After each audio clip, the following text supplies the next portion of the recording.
Recording in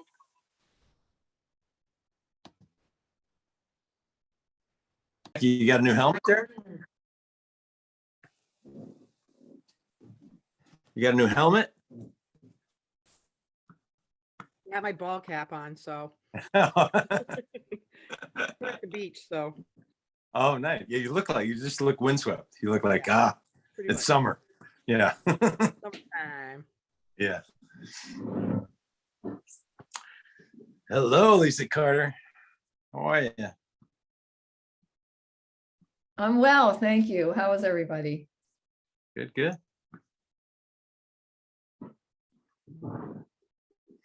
Thankful for the rains. I needed it. I ran the sprinklers yesterday thinking, oh, how long should I run them? I planted grass yesterday, hoping it would rain more today. It didn't wash away all the seed? I think it's okay. Hmm. I just wanted it to rain a little more. Yeah, I know. We had a day off from the Grove today because of the weather, which oddly is nice. It's nice every once in a while. Just take a little break.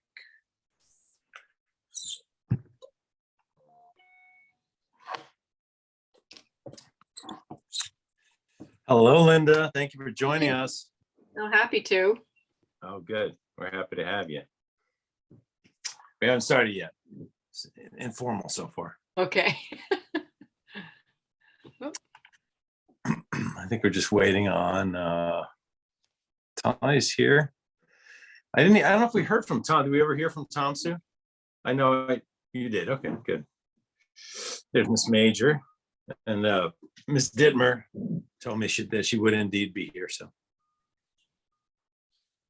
hey, Steph. Hi.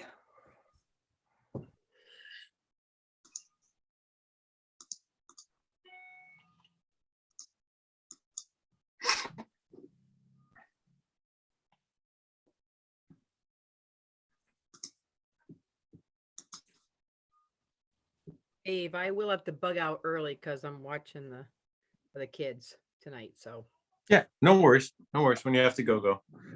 There's not a lot of heavy lifting tonight, so all right, great. Thank you.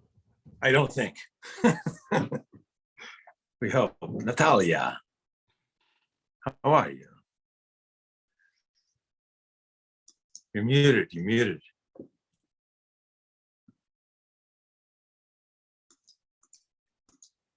Yeah, I'm ready. Good. All right, well, let's jump in so we don't go over it. We'll let people join as they do, because we have a quorum, I believe, right? 1, 2, 3, 4, 5. Yes. I will call the Salisbury Central School Board of Education to order at 5:32 p.m. on this lovely June evening. The first order of business this evening is to start recognizing some people that have contributed to Salisbury Central School. And the first person is actually an unexpected retirement that we received in the last couple weeks. And that's Miss Gail Christina. And she's, I don't know, going to be joining us tonight, but I'll read you the letter that she submitted and talk a little bit about her and the book that we will install in the library to recognize her.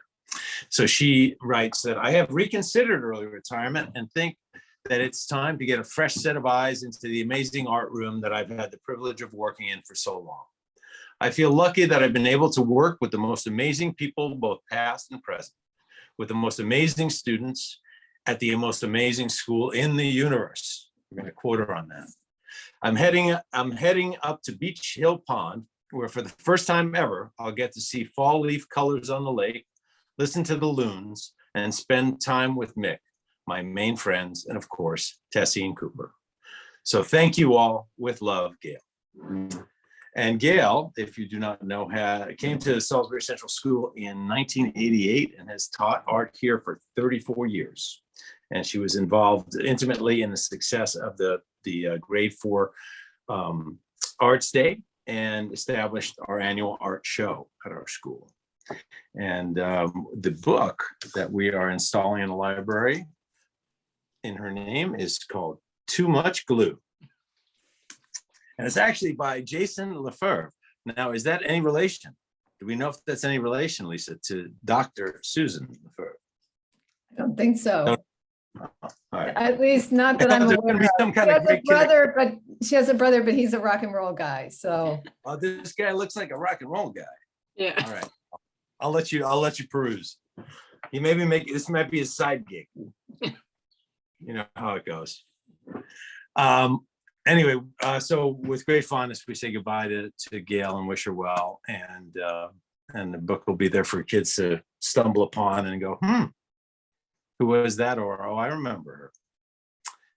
And secondly, this evening, we are going to recognize Miss Linda Sloan, who for the past, I can't believe it's only 5 years, because it feels like longer, not in a bad way. No, I think the pandemic made it feel very long. Of who has been the executive director of SOAR, which is our, as everybody knows, I think, our enrichment program that serves the kids and community of Salisbury Central School. And during her tenure, she has kind of exponentially grown the offerings to include everything from what you'd expect, the chess and a little bit of dance, a little bit of singing, to personal finance, to I mean, just stuff that you sort of don't think that the kids need, and then they take it and you go like, oh, that was actually really instructive, and kind of gets their heads out of books and out of the normal pathways of learning and into some areas that may strike a passion, may just really be information that they never knew they needed. And I think that if I'm correct, I think we had actually 16 distinct offerings this past semester, which is probably the most we've ever offered. And as a user of SOAR, on the user end of it, Linda kind of transitioned this into actually a user-friendly way of signing your kids up to do it and putting most of it online, and just kind of streamline the whole process and participating. And the opportunities and experiences that you oversaw, Linda, were just wonderful. I mean, I've been under your umbrella since you got here, and my kids, have adored everything that they've gotten into. And of course, as a parting gift, she collaborated with Miss Christina and left us a extraordinary mural down in the arts wing of the larger building of the down near the gym. Just really an exceptional project to kind of say goodbye to us with. And I hope to serve as a lasting legacy of your time overseeing that program. So I just want to say thank you very, very much. Thank you. Just it's a vital part of what we're able to offer at Salisbury Central School, and you oversaw it with such style, panache, aplomb, and attention to detail. That big shoes, my lady, big shoes.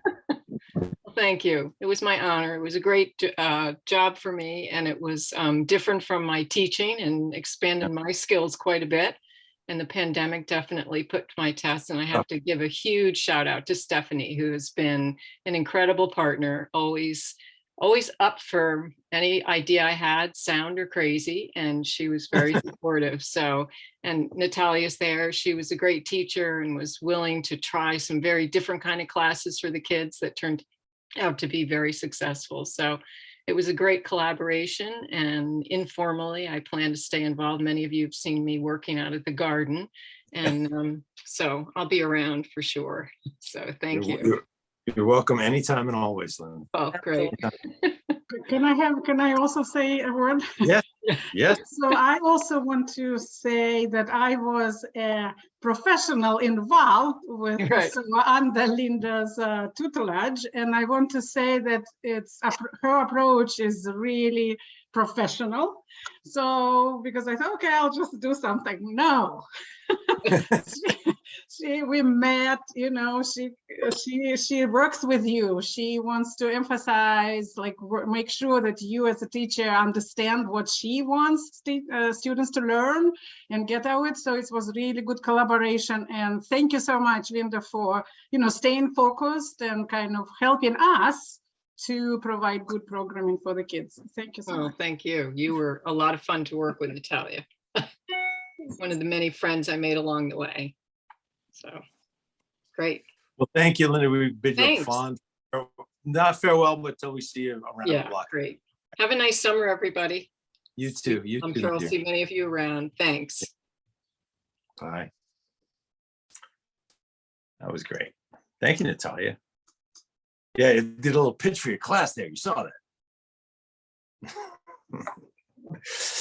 The next order of business is approval of our minutes from our previous meetings. The first minutes are from our meeting from May 23rd. It's a regular meeting. Do I have a motion to approve those minutes as submitted?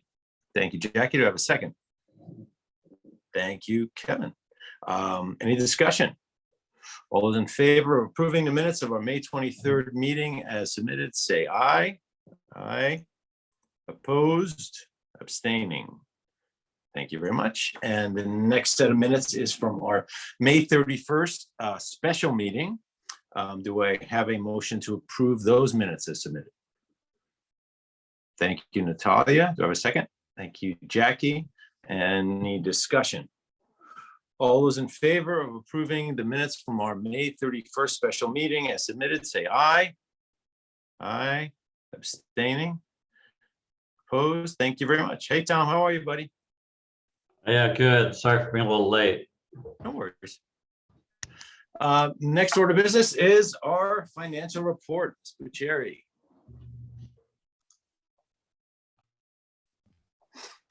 Hi. Hey. I don't have anything specific to point out. I think we're, in very good shape. If you look at the summary page, you can see that with 92% of the fiscal year over and 94% of the school year over as of May 31st, we expensed 82% of the budget, which is good. Our big payroll for the teachers, their balloon checks was on June 3rd.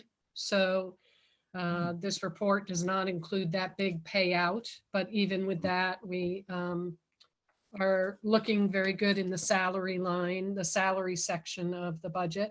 The two areas that we are over are not surprising. The line that has building and administrative supplies, where we paid for that custodial contract with Cintas, that section is over, and then our building improvements or repairs are over, which is pretty typical. I also included a capital reserve update report, and you can see that during this school year so far, we spent about a little over $12,000 out of the capital reserve. So very little activity in that account. So as of May 31st, the available funds were $338,000. Depending on what our budget surplus is, we'll have additional funds to add to that. And I'm still estimating that it's going to be around $200,000. So if that is, comes true, we should have over $500,000 going into this 22-23 school year, which I think is fantastic. So I'm happy with where we are. This Friday will be the first payout and payroll from the 22-23 year. So starting at our August meeting, I'll give you a report for both years until we close out the books for 21-22. But I think we're in very good shape. Any questions for Sue about the financial report or the capital reserve update? I did get a phone call from Joe Cleveland today. He let me know that we just got the next installment of the ESSER funding. And I believe it's about $50,000. Now that money goes directly to the town. It doesn't get included in our budget, but it's money that offsets some of the expenses that we've had with COVID and things like that. So I won't show it on my books, but Joe will show it on his books. Okay. And when do you expect that we will have closed out the year and we'll be able to talk about the actual capital reserve increase that's possible? And when does Board of Finance make their suggestion to us about how to deal with it? The next quarterly meeting of the Board of Finance is in July. Unfortunately, Okay. I'm going to be, well, not unfortunately, but I won't be missing that meeting because I'll be on vacation. But that's usually when they make that suggestion. Okay. Joe and I will chat before I go away, so he can kind of present the report to the Board of Finance. And what I usually say to them is that the Board of Ed hopes that the Board of Finance will follow tradition and recommend that the Board of Ed put that money in the capital reserve. So that'll probably happen at that July meeting. I should have a more accurate update at the August 1st Board of Ed meeting. And usually Joe and I try to get everything wrapped up by the end of August. And he's actually kind of ahead of the game right now as far as reconciling the accounts and all of that. So I'm feeling optimistic that August 1st, we should have a good idea of what our surplus is going to be. Fantastic. Great. I'm very glad that you're getting to go on vacation. Me too. Any other questions? Concerns? No? Thank you very much, Sue. You're welcome. Next is written communication to the Board of Education. And I believe that the only thing we have besides Ms. Christina's note was the non-resident attendance request, right, Sue? Yeah. Okay, so we'll jump down to that later. Is there any public comment this evening on agenda items? Hearing none. Board of Ed committee reports. Mr. Moon, I don't believe is with us. Are there any high school updates you want to throw at us, Lisa? Sure. The meeting on June 6th was, a lot of it was housekeeping at the end of the year and approving some summer field trips. But they did hire 2 employees for pupil services, so that fills most of the positions there. I think we have 1 outstanding. And I think one of those may be for Salisbury Central, but I'm not sure. But I think all of the Salisbury Central positions have been filled. Or at least those positions that will be assigned to Salisbury Central. The one probably significant thing that we are doing in Region 1, which may help all the other schools, is we're doing a considerable amount of research on how to host hybrid meetings, because there's been a big push to go back to in-person or to stay with Zoom. With Zoom, it's certainly easier for the public to join. With in-person, not so much. But I think now that we know the benefits of technology, we're experimenting with what we have, and what we have doesn't work so well. So now we're going to reach out probably to a consultant to see, for the large rooms that where we tend to hold those meetings, what's the best and most efficient way to wire them for sound, so that we can have hybrid meetings and ensure that people that want to be at board meetings will be at board meetings. So now we're going to take sort of more of a regional approach to this and look at other spaces and hopefully come up with some cost-effective ways to do this that we'll share with all of the other schools. Great. Thank you, Lisa. Any other questions for Lisa about the Region 1 board? Thank you. No question, Yep, but I will just say, yeah, we have our new school psychologist and 2 special education teachers that Lisa mentioned, and they were able to come and be with us on that last professional learning day, which was great. So we could start right away with special ed and regular ed, being together and working together. But I think since the last time that we met, Tracy Marshall, who's the coordinator of the LEAPS program, she's moving on. I can't remember if we had talked about that, but she's moving on because she got engaged and is moving away. So the director of the LEAPS program position is still unfilled at this time. So that might be the outstanding one that Lisa was talking about. Okay. Great, thank you. Building and Grounds Committee update. Nothing really to speak of outside of, I think I covered this last month, is that the plumbing issues that we have coming out of the front of our building, which are two mains coming from two different directions that sort of meet the main sewer line under the drop-off circle, is something that we have decided to get engineered and put off till next summer. We think that we can get through the school year with some extra maintenance to those lines, having them jetted, et cetera, and dig once instead of twice to basically repair everything, which basically just means new, getting rid of, it's not 100-year-old, but 100-year-old piping and getting something modern and more efficient. I think that's it. Outside of some rejiggering of rooms, we are moving forward with the idea of housing SOAR in what had been the old computer lab and doing a little bit of work to get that room ready, putting in a sink, et cetera. It'll be sort of a hybrid space that Pam Sangster can continue to use as her kind of home base office and have kids in the room during the school day, but in mornings and evenings, it'll serve as the extra space and still provide them with access to the outdoors, et cetera. So we're kind of excited about that, mainly because it allows us to really house all of our early education in one little corner of our building, so that they can really collaborate and literally walk across the hall to step up or step back, or it's just going to be I think an exciting environment that Stephanie's created down there. Any questions about building and grounds or sewage? Hearing none. ABC committee, I don't have anything to report except for what we will be dealing with later, which is the superintendent's evaluation for this school year. That's really all we handled at our last meeting, and I'll share the rest of that. I'll share the results of that with you in the executive session, and hopefully we'll come out of it with our own take on the accolades we want to bestow on our superintendent of schools. Any questions about ABC? Hearing none.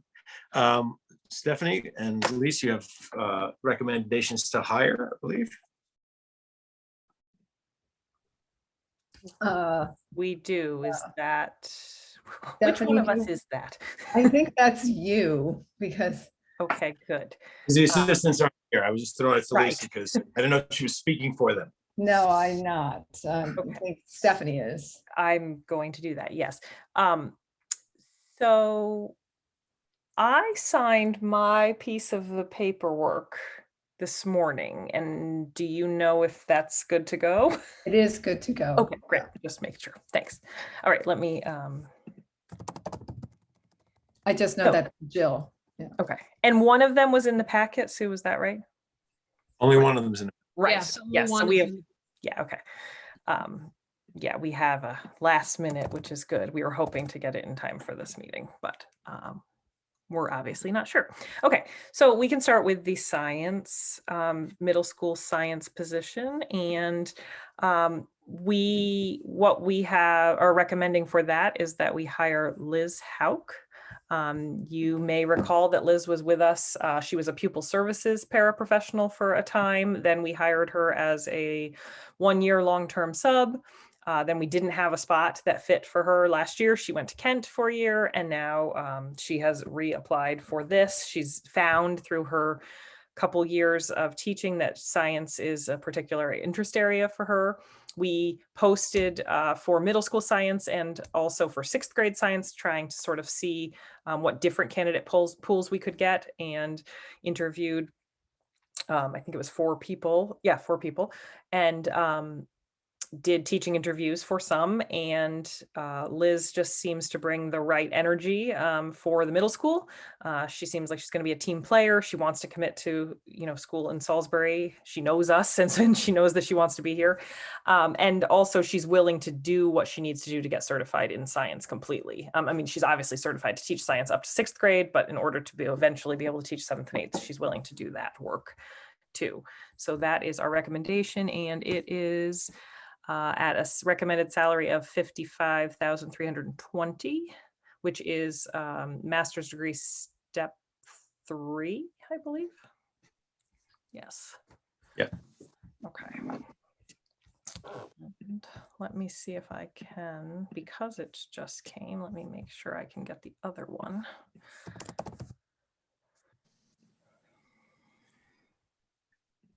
Yes, I can. Okay, good. This is good news. Oh no, requested stage of the form is not available. Okay, I can wing it. So you don't have that form, right? Okay.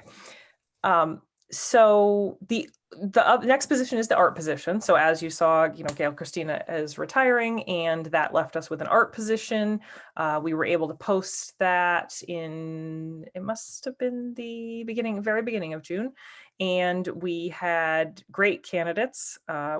Jill and I and two members of the leadership team reviewed applications. We saw 4 candidates for what was a combined round 1 and round 2 because of the timing. So we had them do the traditional questions that would be in a round 1, and then we had them also do a lesson plan for us and present information about their lesson, and then actually do the follow-up questions that would have been had they taught the lesson. So it was quite thorough. It took us we scheduled an hour, and it actually ran over for almost every candidate. And those were tough choices, but our candidate choice there is Marie Hero. She currently teaches in Weebatuck, and she's been there, I think, 5 years. And she just brought this, I felt like, we've had these moments a couple other times in this process this year where we're like, this feels like the person. The energy level was there, the understanding that kids need to be feeling positive about art, and the flexibility. She talked about, you can create from a beanbag if that's what works for the child. And I loved that idea that it could be, more flexible like that. And she brought some beautiful project examples, really creative, interesting, upscaling of, what we might think of as junk things. She had a large scale, tall, probably a few feet, of a pencil, 3-dimensional, that had been made out of bottle caps, and kids worked on it in a collaborative project. So kindergartners worked on making part of the pencil, and then the next grade came in and worked on part of the pencil and part of the pencil, but it was all made out of discarded bottle caps. And that there were apparently at her school, they had made 22 of those in a different collaborative practice, and the kids got to choose what they wanted. So there was pencils, and there were characters, and there was all sorts of things. But anyway, she seemed to have some really cool ideas, and she seemed like a good and exciting choice. She's from around here, and wants to be in Salisbury, and wants to teach art full time, because in Weebatuck she teaches art and music, and would like to just focus on art. So because I can't click on the form, I cannot tell us the exact amount, but I remember that it was, I think she was like step 5 or 6. It was like in the $60,000 range, which was sort of the middle of the pot of candidates we had looked at. And I'm sorry that it won't come up, but I think it's because it's in process. So when I click on it, it doesn't come up. Probably it's that new system that we have. Yeah.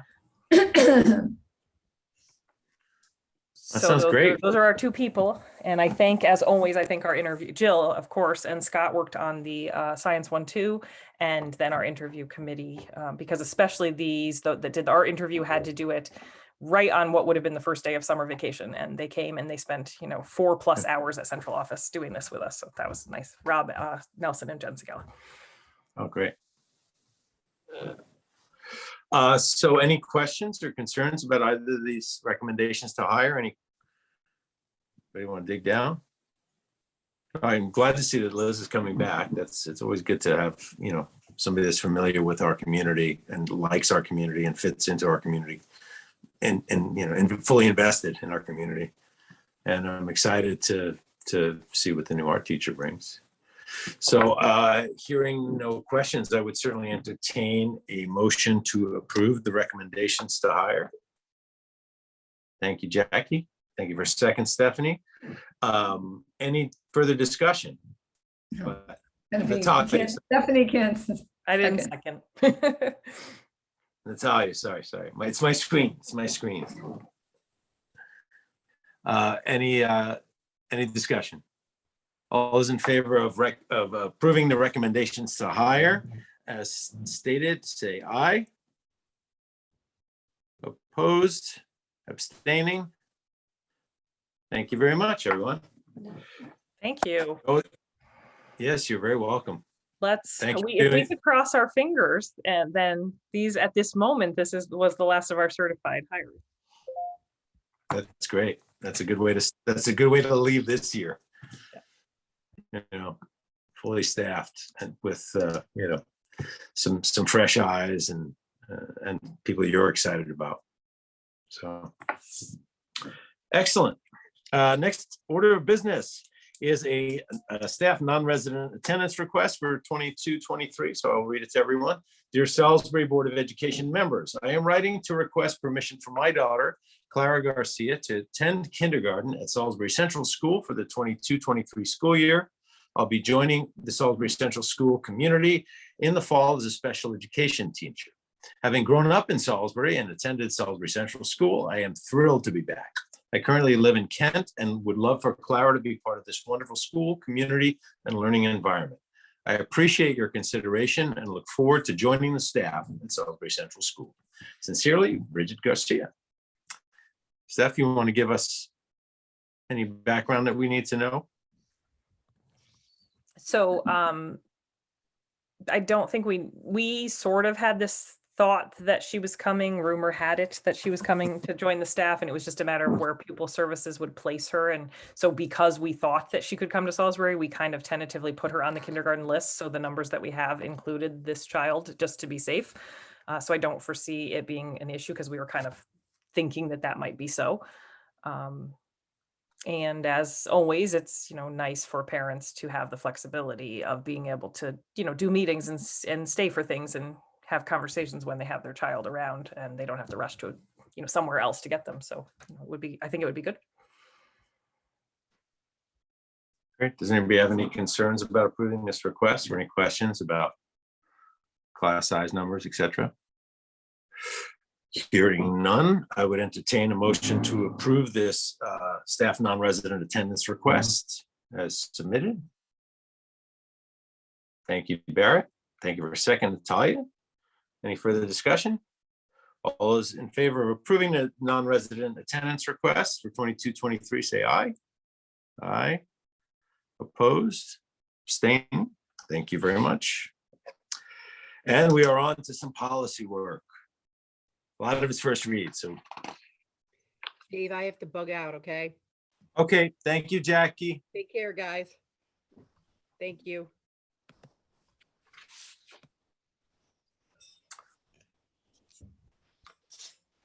All right.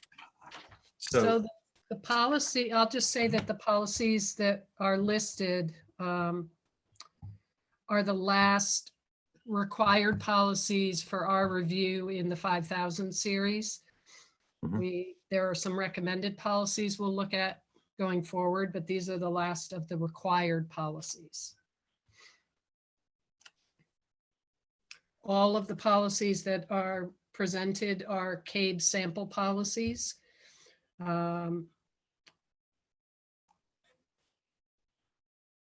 Let's see, Region 1 has versions of some of them. The only one that Region 1 doesn't currently have is the use of exclusionary timeout. And the final policy on the list, Region 1 has an old version, but they're going to be reviewing this policy as part of their policy audit in the fall. So the recommendation when we met to talk about these policies was that we would go ahead and review for a first read the CABE sample policy, because that's most likely what the Region 1 Board of Ed will be looking at in the fall when they do their audit.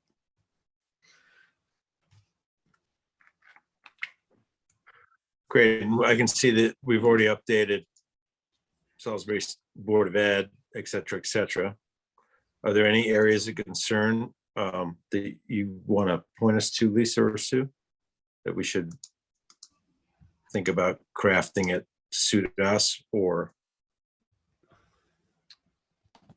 No, that most of these, I think that Mary Cadman is going to review the administering medication, so that we'll have any Right. input from her for the second read, which we've done in all of our schools. When we've been reviewing this policy, we always have the school nurse look at it. and Right. with the psychotropic drug use, but for the rest, they are all severely based on legislation, so state statute. So there's, especially for the use of exclusionary timeout and sexual harassment, there's not much about that we can really change. Yep, got it. Does anybody on the board have any concerns about anything in any of these policies? As submitted? Nope. Okay, so let's table this for now, and we'll come back for a second read in August, hopefully with some feedback from our school nurse, Mary Cadman, on the two policies that she certainly would have fingers knee deep in. And we'll move on to the second read of policy number 614152, challenging curriculum policy.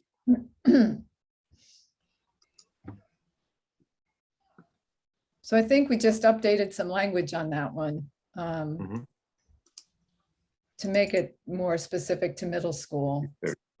By the way, I copied in all the other schools when we went to some of the other schools, and they've adopted your language, so. The self-referral, et cetera, et cetera. Yes. Okay, great.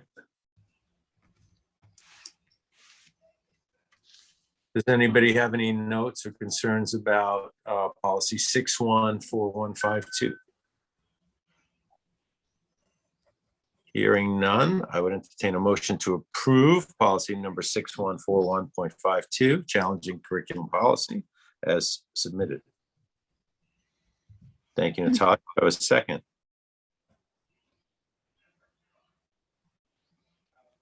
Thank you, Barrett and Kevin. Ty. Any discussion? All those in favor of approving policy number 6141.52, challenging curriculum policy as submitted, say aye. Aye. Opposed, abstaining? Thank you very much. The next policy is 6172.1, gifted and talented students program. And this we've made no changes, right? Since the last read, correct? So does anyone have any concerns about policy number 6172.1? Yeah, go I Tom. do. Yeah. Can just can you just give me the executive summary of sort of how we got here? Is this a continuation of a program that's been ongoing, or is this something new? This is based on, it's a previously existing policy that has been updated as a result of the spring session of Connecticut legislation. So you do not have to, you do have to identify those students who are gifted and talented, but you do not necessarily have to provide specialized programming for them. And the way to identify gifted and talented students is through reviewing their performance, and then the teacher or parents have to recommend a planning and placement team meeting together with special education to review the criteria and determine whether or not the student meets the gifted and talented criteria, and what's the best next steps for educational programming. So are you saying by virtue of it coming from the legislation that is it coming at us by law? There's Yes, no choice. we There's no have optionality. We have to do this. This isn't required. We can't opt out of this. Yeah, so I guess there's not a whole lot of point in discussion if it's being- if It's being mandatory honestly, anyway. Tom, we have not, this policy hasn't gotten in our way or been cumbersome for us when we have had extraordinary students who have shown extraordinary talents. The school's so small, we haven't really identified them as gifted and talented. We've just sort of provided for them what they need. So we probably will have to do a little bit more with assessment and testing and see if in fact we need to identify some of those students, but I'm working with the special ed director on that, and we'll try and how can I say this? We will make it as organic and as fitting in with our educational communities as possible, because we just don't have, I mean, this is for bigger school districts where they may have a cohort of students who have extraordinary capabilities and they therefore create a gifted and talented program. That's really not what we do in any of our schools, because like I said, we're so small. So we might have 2 or 3 in any period of time. And then we work with them, with the families and with their teachers to provide them with what they need. So. Thank you. Any other concerns or questions? I would entertain a motion to approve policy number 6172.1 gifted and talented students program as submitted. Thank you, Barrett. Thank you, Kevin, for a second. Any further discussion? All those in favor say aye. Opposed? Abstaining? I'm abstaining. Okay. And that is it for our policy work this evening. Thank you, everyone. Administrative reports, Ms. Major. Okay. So the end of the year came, which I can't, seems hard to even believe. 1 minute it felt like it was fall, and then here we are. But we had graduation outside again. I think we've all decided that we love that location if we can do it. This particular year, it was perfect with the weather. The ceremony, keeps fairly traditional. It's simple, but it's lovely. The 8th graders, they dress up, but in their own style, which I love. Sometimes that means their dress and their sneakers or whatever it is that's them. We had a graduation speaker that you all know, Mr. Barrett Prince, and he talked, really great speech about our community and why we should appreciate it, and also about kindness and generosity. We think he stole some of the ideas from his daughter's speeches, but we won't go into that. 90%. This was the second year that Jen Segala was one of our graduation coordinators. This is the first time she did it on her own. And it was, it was great. It really went well. There was a dessert bar afterwards, and Teo Kaufman, who has children in the school, and he's also an SCS graduate, he donated his time and the sound system. And Christine Gillette and Megan Conklin made the typical slideshow that, always brings everybody to tears. We didn't watch it at graduation, but the new plan is to have a breakfast for 8th graders and their families, and they can watch it together there. So it was lovely. I did list, I won't read them all, but I did list for you the award winners. They were also listed on the graduation program. Some of them were recognized at our end of the year assembly as well.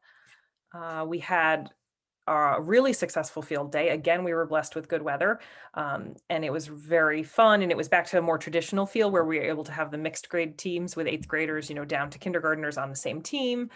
The real cookout situation outside, which was fun. And the t-shirt contest as usual, the popsicles at the end, it really felt back to normal, which is nice. Let's see, we did our end of the year assembly. Again, that felt really normal. I love all these feelings of things that feel like they're back. And we talked a bit at that assembly about, things that we took for granted maybe before and that we have back this year. And although this year felt a little hard in some ways, it was such a better year than the year before. And we spent some time talking about that, recognized our retirees, clapped out the 8th grade, all of that good stuff. Let's see. Oh, yes, I wanted to mention about Sebastian Bauer. So Sebastian, we've talked about before, but he comes from Fulcrum Adventures, and he's a team builder. And he started with us several years ago now, kind of small, doing some one-off things with team building. He did a staff event with us a few years back where we figured out like our different working styles and communication styles. And the idea was, to help us when we're working in teams better. And it really did help a lot. So we haven't been able to use them during COVID. Of course, team building is a little hard to do virtually, but he was back this spring and he worked with all grades 2 through 8. And the teachers were able to think about like what would work well for them. Did they want two big sessions? Did they want short sessions that was, every day for a week? Did they want once every week for 5 weeks? They could kind of pick what worked for them, and they picked a focus area, a social emotional, area that they needed the kids to work on in their particular grade. Empathy was a big one. Seeing the positive, we have noticed certain kids are kind of stuck in a negative mindset. And I think that makes good sense given the pandemic and a lot of probably negativity on the news, and even negativity. I know I've said things at home that I probably wouldn't have said before this happened. And so anyway, teachers picked what they thought the focus area should be. Sebastian met with teachers if needed, came up with a plan for each grade level, ran sessions with them. It was really great. And then as a closing, he did a 2-hour session with us on the last day. And I put some pictures in there, but it was just the best. It was just kind of what we needed to come together, work together, be silly. We did a challenge. We had all the new people with us, which I think was a great way to bond with them right away and kind of get right into it as we were duct taping things and popping balloons and all of that. But it was just time well spent because it left us, leaving the year with such a good, funny, positive vibe. And as always, I feel like Salisbury Central teachers just make everything more than you think it could be. And so sure enough, as you saw in the pictures there, they made these incredible vehicles and drove them, and, they're yelling and screaming and people are falling off and the whole thing is like ridiculous, but they're doing it with such enthusiasm. So it was fantastic. And the PTO sponsored that part for us, so it was fun. That was part of our professional learning day. And then we also, of course, did things like more traditional things like vertical teams, science of reading, introduction meetings, time to talk, like new special ed teachers were here. So they talked with regular ed teachers, that kind of thing. Let's see what else I wanted to highlight. Leadership team meets tomorrow. We're going to spend 3 hours starting some work on our strategic planning, and we plan to meet again, possibly twice, depends what we need for time. That part I wanted to talk about, the family and staff check-in surveys. That was part of my goal again this year. And what I do notice is the responses have declined, even though I know we talked last year about maybe asking people less so that they might respond more. Even asking people less, there isn't a huge amount of response compared to last year, but I'm hoping that no news is good news. It's a chance and people are reminded that they have the chance. But as you can see from the numbers there, that I think it's pretty overwhelming that people are feeling good. They're feeling good personally, which is the 97% of the families feel good. And then 100% of the people said that they felt supported by the school and the administration. And 100% of our staff felt supported by this administration. 82% of the staff felt positive, but we did have a little bit of COVID pop towards the end of the year. We had some teachers that actually couldn't even finish the year. So I understand that they weren't feeling as positive as they might have. But I like the check-ins. I think it's important. We got information from families and staff about ideas for the strategic plan through the check-ins. And our first agenda item tomorrow at Lead Team is to go through those bullets and say, what of these items can we include? What would we not include? How could we respond if we haven't already? I do tend to send personal responses to anyone who has something, a question or even a concern that I could actually answer right away. So anyway, I want to keep that practice going, but I was happy with the results. The best news, I should have started with this. We have a cafeteria manager. This is thrilling. if you're me or Sue or anyone who's dealt with the lunch stuff this year, we're excited about Jeff Scarpa. You might remember he owned Cheffrey's, which was back where, what's it called? Picante's is now. 15 years ago, he and his wife ran that restaurant. And he's probably done a lot of other things, but he is an actual chef and we're excited to have him. Let's see. Done with the science and art. Yes. Still working on a lot of paraprofessionals. So that'll be the next thing. If anybody can think of somebody that you think would want to, get their foot in the door or be on a school schedule and have weekends off, definitely send them at least to talk with me to see if it might work for them. And okay. Now we're on to curriculum and assessment. So as always, we did our big end of the year data teams. Those consists of 2, sometimes nearly 3-hour meetings where we go through, from each grade to the next grade, and we talk about the data. There's a separate meeting where they talk about the curriculum standards and what they got through. So it's, collectively, there's like 6+ hours spent just trying to transition in a formal way, much less the informal ways. We talked there about classroom assessments, the DRA, Fontes and Pinnell, whatever their different things there are. We talk about, reading levels and where they are. We talk about the FastBridge scores, although what I noted, what we've all talked about and what you'll see on the chart is the scores are really flat. We started what I would say is relatively high. We're in the 80s and 90s for percentage of kids at or above goal. And then we don't seem to be growing from there. And we have a lot of different theories. When we break it down and look at the exact number of kids that didn't meet goal, it tends to be kids that are getting those, they're a tier 3 support kid, or they may be getting special services through pupil services, or they're an EL student, or what I think we've talked about before, they're a student who's very high to begin with, like they scored way above grade level, and then they can't really go more than that. But as a result, then the scores are, there's not a lot of growth. So, for, let's say, A math, as you can see, we were 90%, and then we were 92%, and then we were 91%. We're not going anywhere, but there's not that far to go. The scores that could look concerning on the chart would be those early reading and early math, but we've talked about this before, they're not of concern to us. Those tests are not the same, so you're not comparing scores. And then when you get into looking at, they seem to think that they're on par, and the kindergarten especially does so many other tests that they know exactly who's a concern and who's not. I mean, they are the best data keepers that we have in the school. So we're not worried about those, or the kids that we're worried about, they're in intervention already, and we'll get that sorted out. Let's see, I guess the best thing would be for me to pause there and see if you have questions. I will wait. Before I do that, I'll just say that SBAC results are just slowly coming in. They're not all in at all.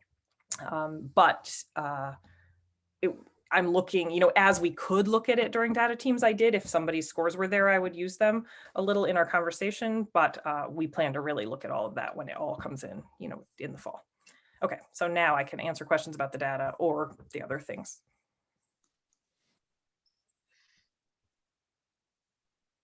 Anyone have some concerns or questions for Steph? Yeah, I of course had concerns, but Stephanie already answered the low grades, reading and math for the low grade kids. Why they were 60s and whatever 60s, that was a concern. But I guess you already said that it's a special kids that you already know that they get an intervention or get help. And right. And we haven't seen reason yet to believe that the score on the early reading or math, there doesn't seem to be a worry later on. It seems that because it just we have 84% for reading for say in the fall, and then 64 and then 60, but each time it's a different test. Right. We're not. But also why are the tests different? I don't understand. Different skills that they're supposed to be acquiring throughout the time. I really don't fully understand it myself. And it makes it frustrating when you try to lay it out like that, because everything else, is sort of in keeping with each other, but these aren't. Right. But also 60 is kind of still low, seems to me low, but as long as you have a handle on it, but it's low, 60 is low for reading. Yes, I agree it is. But again, I guess the thing that's tricky is we're testing reading for a kindergartner who's not, they're not all, they're reading in a place, but they're not all reading at a place that can be tested on an electronic test yet. It's tricky.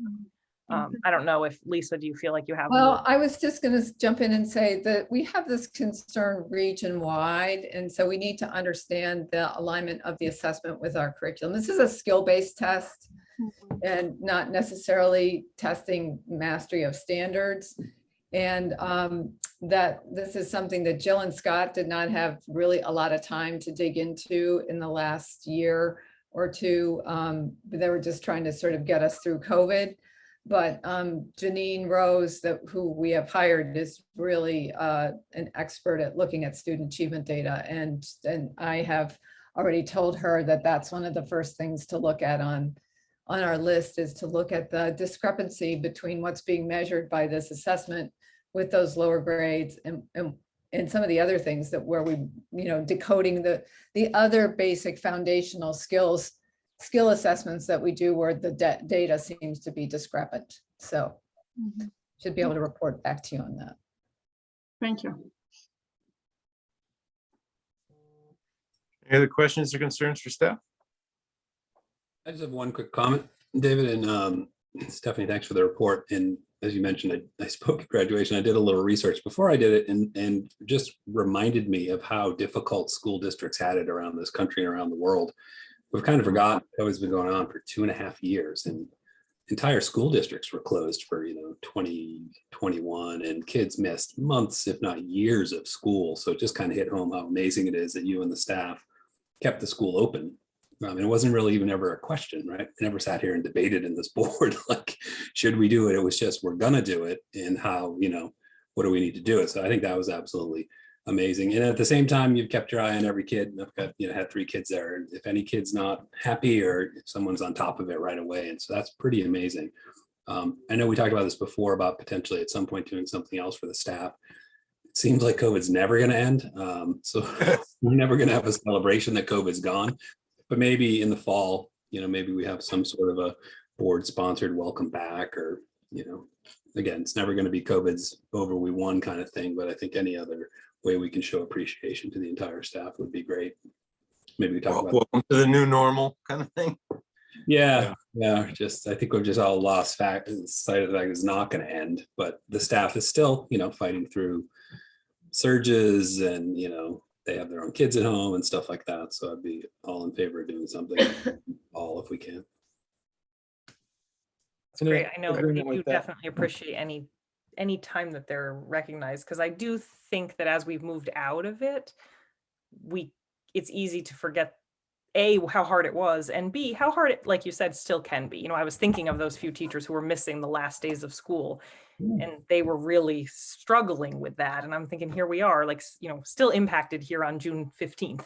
So it's nice of you to notice. And I think anytime that they think that you all have noticed and recognize them, it's important. Yeah, and Stephanie, what you were saying earlier as you're going through the notes of the end of year activities, looking back through, the principal's notes for the whole year, it has been amazing how much those don't show the impact of COVID, that it's there, but it's background, and that there's been as close to normal as there ever was. And that deserves recognition. It's exciting. I also sort of like Barrett, I felt like I was sort of doing research in my mind, sort of to think about what I wanted to say to them at the end of the year assembly. And it wasn't really till I started thinking about it that I realized, wow, look at all these things we did do that were normal. I didn't think of it, but then as I listed them, I was like, oh, and then it makes you realize how hard the year before was, and definitely makes you grateful. So it was good exercise for me to kind of lay it out and realize that we came a long way.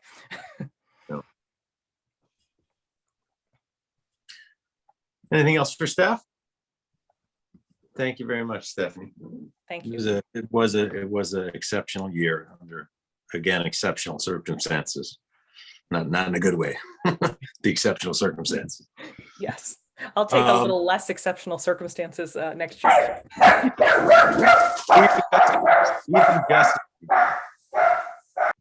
He agrees. Gus wholeheartedly agrees. Somebody just knocked at my front door. Sorry. Go ahead. Go ahead, Lisa. My dogs just started barking too, hearing that dog. Because they heard Gus? I think so. And they're outside.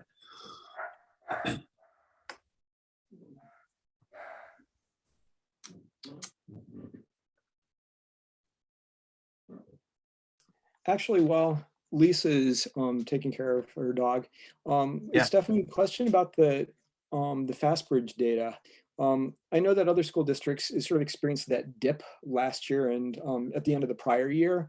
And cohort wise, did the kids come out of the dip? Can you see year to year the progression and sort of the regain in ability? Oh, that's a good question. So we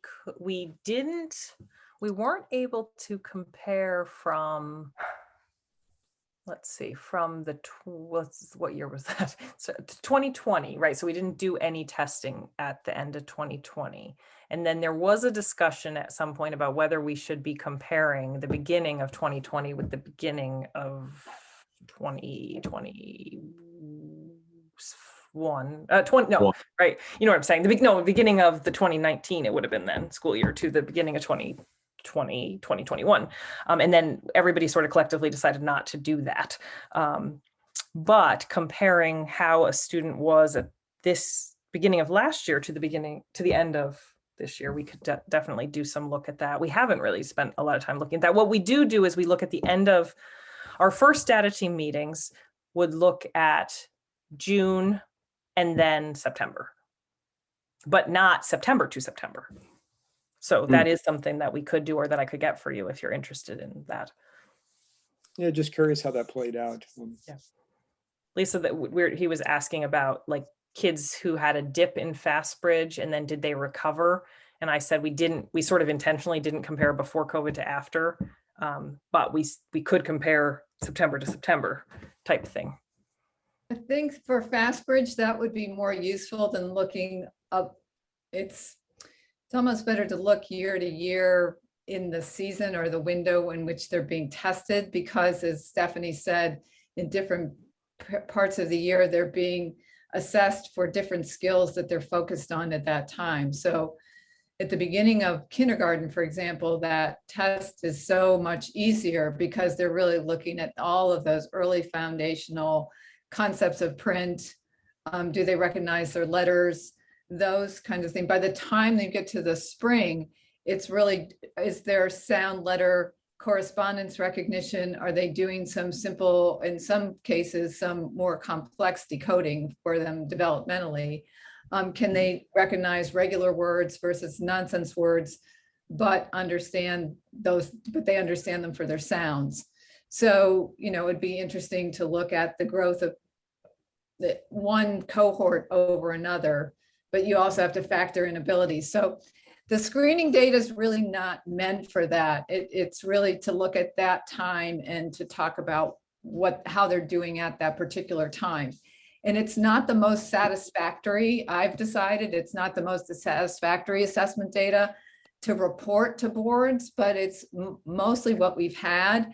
And so I'm really looking forward to working with Janine to give you a more three-dimensional view of the students and be really able to say, what is it that they really know and can do from a variety of standpoints. So I'm hoping to give you a better picture of that going forward. Great. Thank you, Steph. Lisa, you have the floor. Okay. So sort of piggybacking off of what Stephanie was talking about in terms of being back to normal or trying to get back to normal. At our last department, this is not in my report, usually start with the COVID cases and how many, and we all know we had sort of a surge at the end of the year. But I did not have, I had no time to write this up in my report because of the timing, but in our last Department of Health meeting, there was a nurse from Fairfield County. I didn't talk with all of you about this, did I?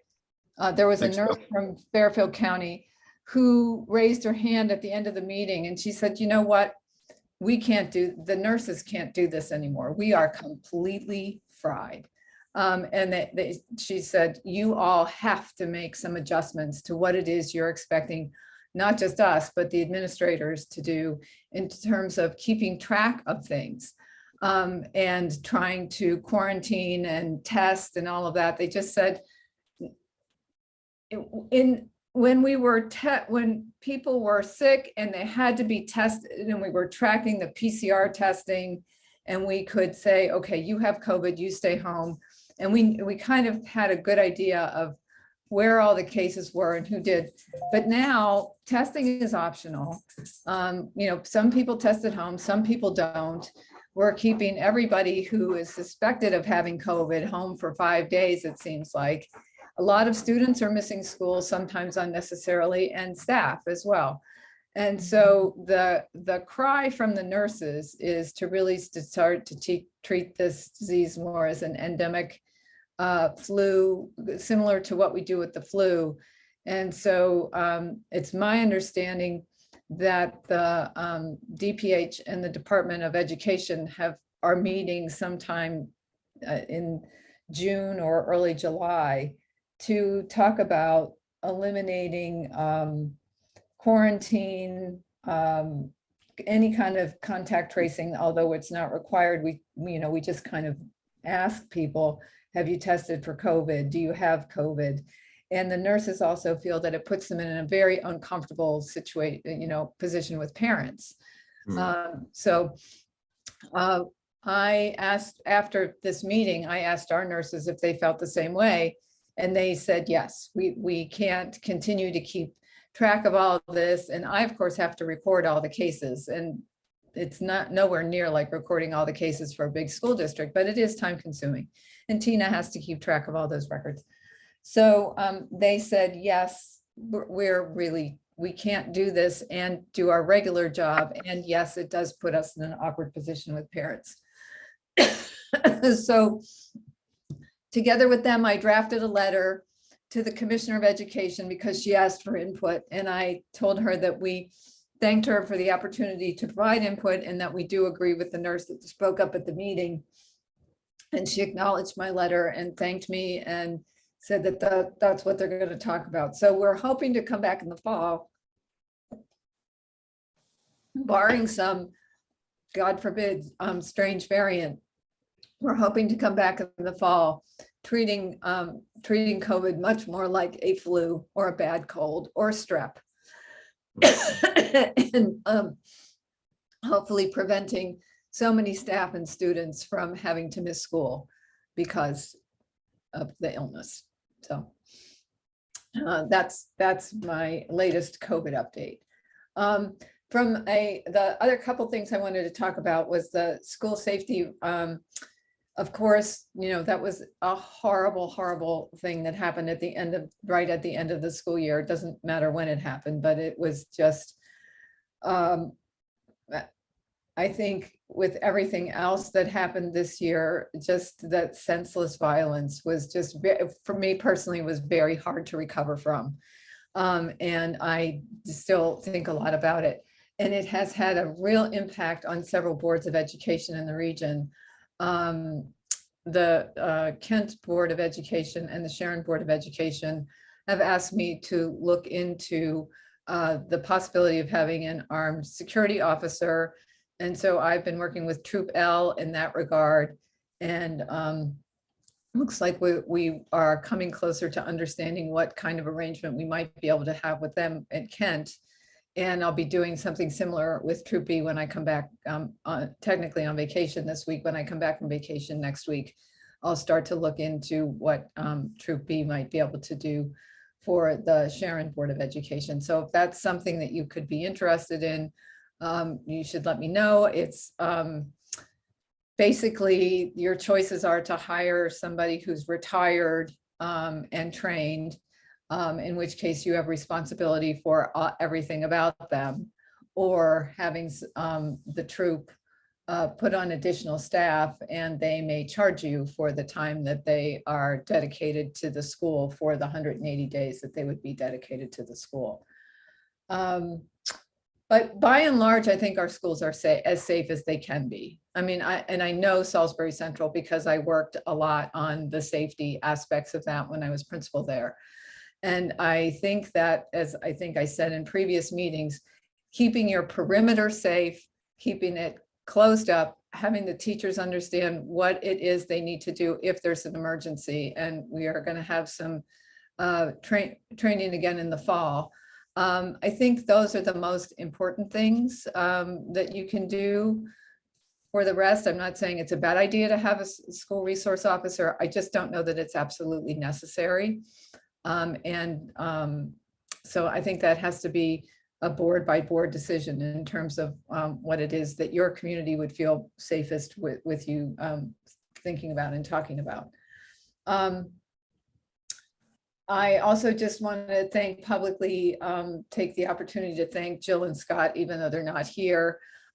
They did an amazing job the last 2 years and really stepped up to the plate, and I think are largely responsible for me being able to do the things that I needed to do without, I had to give them some guidance, but because they knew the region so well, they were able to carry forward things that we had already started. And I thank them very much for their work, and am equally excited about Janine Rose coming in, because she's going to add a whole different level of expertise in terms of understanding of curriculum and student achievement information.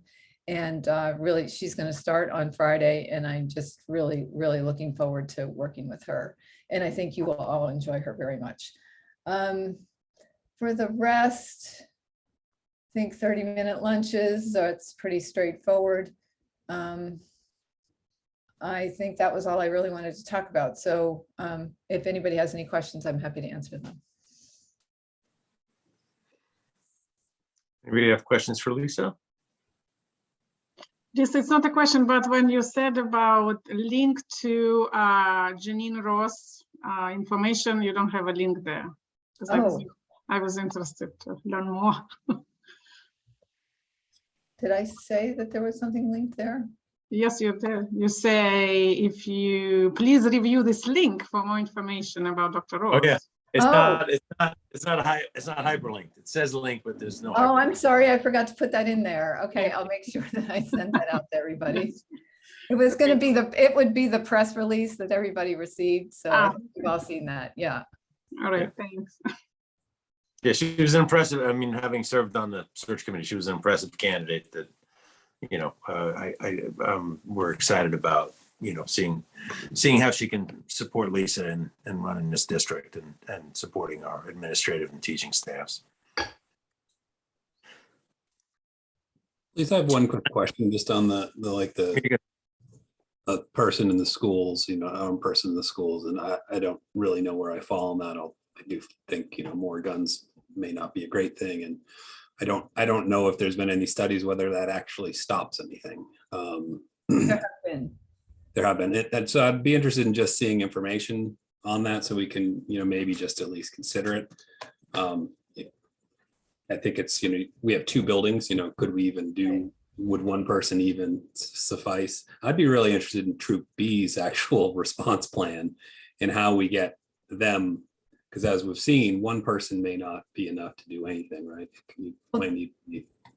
Thank you for raising that, Barrett. That's my interest as well. And I spoke with Jackie Rice, because she's our Homeland Security person in the region. And she agreed with me that we should really wait till the final analysis of Uvalde, that report's written, because that's going to generate probably marching orders for all of the police departments in the country. But then my thought this summer was that I would do just that, is work with Troop B and Troop L and say, so what are you going to do about response times in staffing?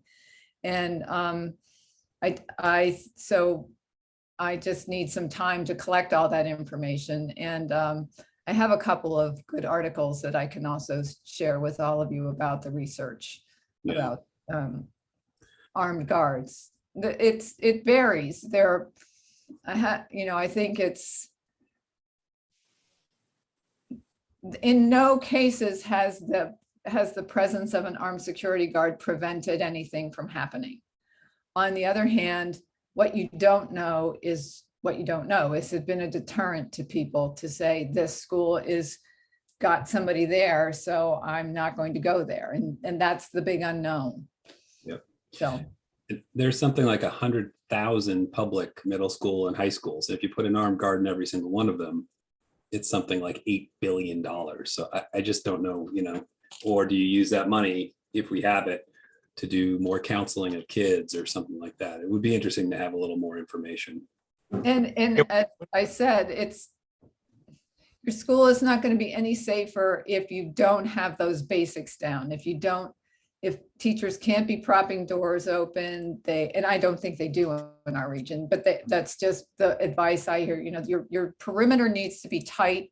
You have to be very aware of who is in your building at all times. And your staff needs to be trained. Those are the most important things. And then the security guards and bulletproof glass and those other things are certainly there. It's like COVID, it's layers of mitigation, right? Those are additional layers of mitigation. But again, you have to really think about how you're going to implement that. And that's a very big concern for Salisbury Central. If you do, because you have two buildings, do you need two and not one? So, and it gets very expensive. It's about $75,000 if you have a retired police, a retired law enforcement officer who would, you would pay them about somewhere between $28 and $30 an hour seems to be the better going rate. I spent a lot of time talking with the New Milford Police Department because they have a police department and they can deploy their officers in schools. And so they right now have a police officer deployed in the high school and a police officer deployed in the middle school. But then the New Milford Board of Education has also hired 3 additional retired police officers, one additional for the high school, 1 additional for the middle school, and 1 for the elementaries, who does the elementaries. And they right now are paying about $25 an hour and they don't pay benefits.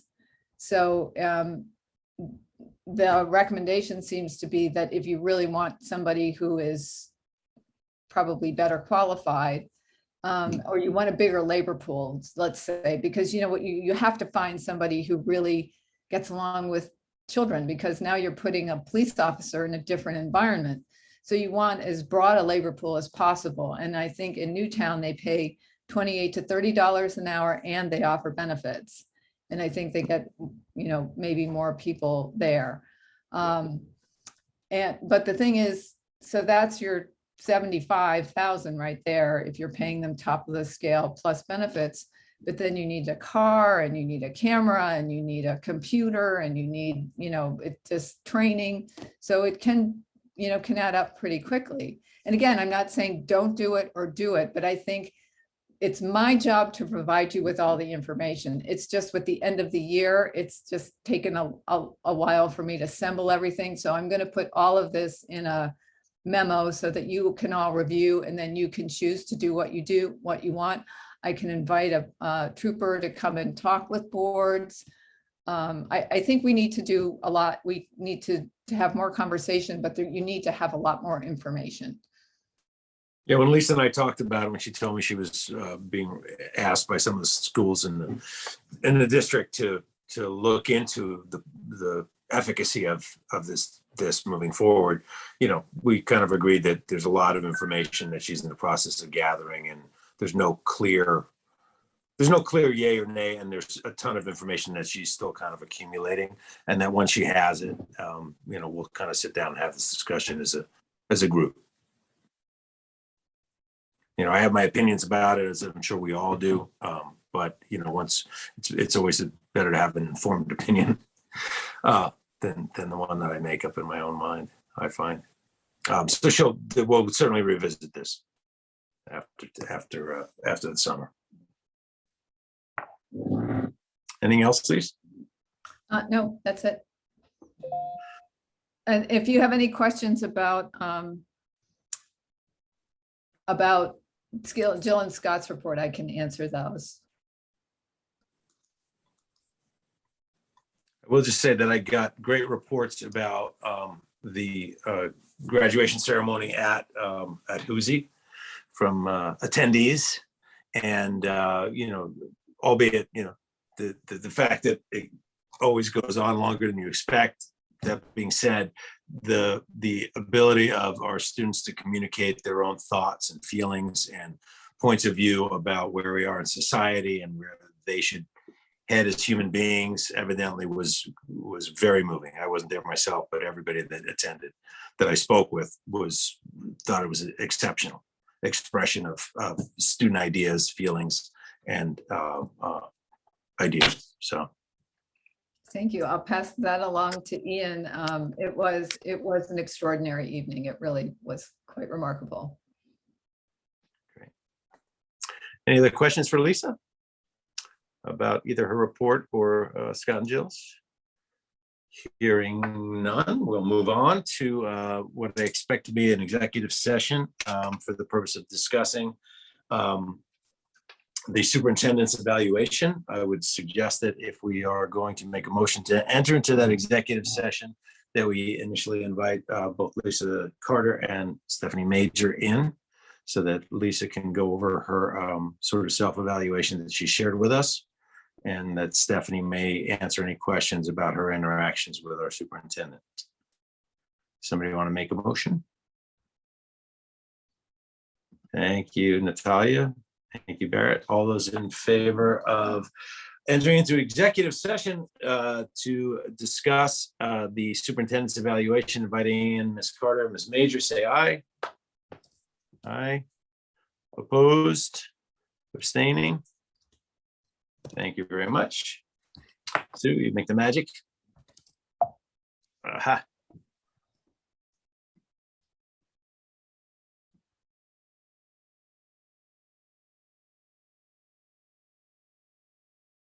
And do it without all of you. So thank you all for your ideas and your support, and really us all working together. And partnership with Stephanie has been really strong, and I truly appreciate that. So thank you. You're very welcome. And you know that if I were allowed to, I would be advocating for a lifetime contract for you, but we can't. So I'll advocate for what I can, which is 3 years, whenever I can. Thank you. I do appreciate that. David, All quick right, question. everybody. Quickly, I just heard the recording in process little button. Does that mean the motion was not recorded? That's correct. Maybe Okay. Kevin can repeat it. Gavin, Sure. take two. Sure, okay. The Salisbury Board of Education endorses Superintendent Lisa Carter's performance reflection for the 2021-2022 academic year, and charges our board chair with remarks, with crafting remarks on the performance review to submit to ABC. Thank you. And Natalia seconded, and we unanimously said yay. Is my recollection. Yes? Yes, correct. Fantastic. Well, everyone, is there any other public comment on our agenda items this evening? Hearing none, I would certainly entertain a motion to adjourn. Thank you, Tom, and thank you, Natalia. I'll give it to you. Any discussion? All those in favor of adjournment, say aye. Aye. Just Opposed? a reminder, nobody's opposed, right? We don't meet until August something. August 1st is our next regular meeting. Yep, no July meeting. No July meeting. Enjoy the summer. Likewise, thank you. Good I'll summer be to at all. the grassy knoll at the Grove if you need me. Thanks, everyone. Thank you all. Thank you, everybody. Have a great night. Bye. Thanks. Bye.